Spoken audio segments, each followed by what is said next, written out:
Hello guys, welcome back to our channel. నాటుకోడి కర్రీని టేస్టీగా సింపుల్గా ఒకసారి ఇలా ట్రై చేయండి. నాటుకోడి వండటానికి చాలా ఎక్కువ టైం పడుతుంది కదా, కానీ నేను చూపించిన ప్రాసెస్లో చేస్తే తక్కువ టైంలోనే ఈజీగా చేసేయచ్చు. దీనికోసం ఫస్ట్ ఒక బౌల్లోకి నాటుకోడి ముక్కలను చిన్నగా కట్ చేసుకొని తీసుకోండి. ఇక్కడ నేను 3/4 kg అంటే 750 గ్రాముల చికెన్ తీసుకున్నాను. ఫస్ట్ నీళ్ళని పోసి 2-3 టైమ్స్ బాగా కడగాలి. అంటే ఇందులో రెడ్ కలర్ వాటర్ పోయేంత వరకు బాగా కడిగి తీసుకోండి. ఇలా కడిగిన తర్వాత 1/2 టీ స్పూన్ పసుపు, 1 లేదా 2 టేబుల్ స్పూన్స్ ఉప్పు వేసి బాగా కలిపి పెట్టండి. ఇలా పసుపు ఉప్పు వేసి కలిపి 5-10 నిమిషాలు నానబెట్టడం వలన నాటుకోడిలోని నీచు స్మెల్ అనేది పూర్తిగా పోతుంది. ఒకసారి ఇలా ట్రై చేయండి, డిఫరెన్స్ మీకే తెలుస్తుంది. ఇలా కలిపిన తర్వాత మిగతా ప్రాసెస్ని చూద్దాం. ఇప్పుడు 2 ఇంచుల దాకా ఎండు కొబ్బరిని తీసుకొని డైరెక్ట్గా పొయ్యి మీద ఇలా కాల్చండి. మీడియం మంట పైన ఇలా కాల్చడం వలన కర్రీ టేస్ట్ చాలా బాగుంటుంది. ఇలా పూర్తిగా కాల్చిన ఎండు కొబ్బరిని పక్కన పెట్టుకోండి. ఇప్పుడు మసాలా ప్రిపేర్ చేసుకుందాం.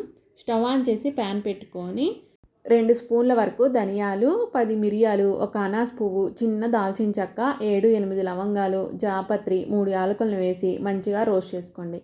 ఇలా ఫ్రెష్గా మసాలా ప్రిపేర్ చేసి వేస్తే చికెన్ కర్రీ చాలా బాగుంటుంది. ఈ మసాలాని నాటుకోడి కర్రీలోకైనా లేదంటే నార్మల్ చికెన్లోకైనా చేసి వేయచ్చు. ఇలా మంచిగా రోస్ట్ అయిన తర్వాత ఒక ప్లేట్లోకి తీసుకొని చల్లారనివ్వండి. ఇవి పూర్తిగా చల్లారిన తర్వాత ఒక మిక్సీ జార్లోకి వేసుకొని పౌడర్లా చేసుకోండి. ఇప్పుడు ఇందులోనే 4 లేదా 5 కాజుని వేయండి. అలాగే ఇందాక కాల్చుకున్న ఎండు కొబ్బరిని కూడా చిన్న చిన్న ముక్కలుగా కట్ చేసుకొని వేసుకొని మెత్తని పొడిలా గ్రైండ్ చేసుకోండి. మీ దగ్గర కాజు లేకపోతే 1 టేబుల్ స్పూన్ గసగసాలని వేయించి యాడ్ చేసుకొని గ్రైండ్ చేసుకోండి. ముందుగా పసుపు ఉప్పు వేసి కలిపి పెట్టుకున్న చికెన్లో వాటర్ని పోసుకొని క్లీన్ చేసుకొని పెట్టుకోండి. ఇప్పుడు కర్రీ ప్రిపరేషన్ చూద్దాం. నాటుకోడి ఉడకటానికి చాలా టైం పడుతుంది కాబట్టి కుక్కర్లో చేయండి, చాలా ఫాస్ట్గా అయిపోతుంది. స్టవ్ ఆన్ చేసుకొని కుక్కర్ పెట్టుకొని 2 స్పూన్స్ వరకు ఆయిల్ని వేసుకోండి. ఆయిల్ హీట్ అయిన తర్వాత ఒక 2 బిర్యానీ ఆకులు వేసుకోండి. ఇప్పుడు ఇందులోనే ఒక పెద్ద సైజు ఆనియన్ని సన్నగా కట్ చేసుకొని వేసుకోండి. ఇప్పుడు ఆనియన్ని మంచిగా ఫ్రై చేసుకోండి. ఆనియన్ తొందరగా ఫ్రై అవడానికి కొద్దిగా ఉప్పుని వేసి ఫ్రై చేయండి. ఆనియన్స్ కొద్దిగా ఫ్రై అయిన తర్వాత 3 పచ్చిమిర్చిని సన్నగా కట్ చేసుకొని వేసుకోండి. పచ్చిమిర్చి కూడా కొద్దిగా వేగిన తర్వాత 2 స్పూన్స్ వరకు అల్లం వెల్లుల్లి పేస్ట్ని వేసి ఫ్రై చేయండి. అల్లం వెల్లుల్లి పేస్ట్ ఫ్రెష్గా ఉంటే టేస్ట్ అనేది చాలా బాగుంటుంది. మీరు ఏ కర్రీలోకైనా ఫ్రెష్గా చేసుకున్న అల్లం వెల్లుల్లి పేస్ట్ని వేయండి, కర్రీ టేస్ట్ అనేది చాలా బాగుంటుంది. అల్లం వెల్లుల్లి పేస్ట్ పచ్చివాసన పోయి ఇవి బాగా ఫ్రై అయిన తర్వాత 1/2 స్పూన్ పసుపు వేసి కలపండి. ఇప్పుడు ఇందులోనే క్లీన్ చేసి పెట్టుకున్న చికెన్ ముక్కల్ని వేయండి. ఈ చికెన్ ముక్కలు వేసిన తర్వాత ఆయిల్లో ఒక 5 నిమిషాలు ఫ్రై చేసుకోండి. ఇలా ఆయిల్లో బాగా ఫ్రై చేశాక 2 టేబుల్ స్పూన్స్ వరకు సాల్ట్, 3 టేబుల్ స్పూన్స్ వరకు కారంని వేసుకోండి.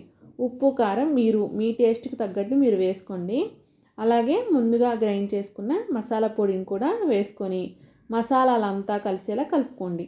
ఇలా చికెన్ని కలుపుకున్న తర్వాత ఇప్పుడు ఇందులోనే కొద్దిగా కొత్తిమీర తురుమును వేసి బాగా కలపండి. ఇలా కలిపిన తర్వాత కుక్కర్ మూతకి ఉన్న రబ్బర్ని అలాగే విజిల్ని తీసి ఒక 5-7 నిమిషాలు వరకు లో ఫ్లేమ్లో ఉడికించండి. ఇలా ఉడికించటం వలన చికెన్కి ఉప్పు కారం మసాలా బాగా పట్టి టేస్టీగా ఉంటుంది. ఒక 7 నిమిషాల తర్వాత కుక్కర్ మూత తీసేయండి.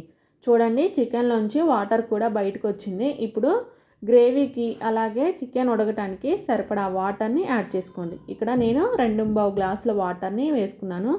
మీకు కొంచెం కర్రీ గట్టిగా కావాలనుకుంటే వాటర్ని తక్కువగా యాడ్ చేసుకోండి, లేదంటే మీకు సూప్లా కావాలి అనుకుంటే కొంచెం ఎక్కువైనా యాడ్ చేసుకోవచ్చు.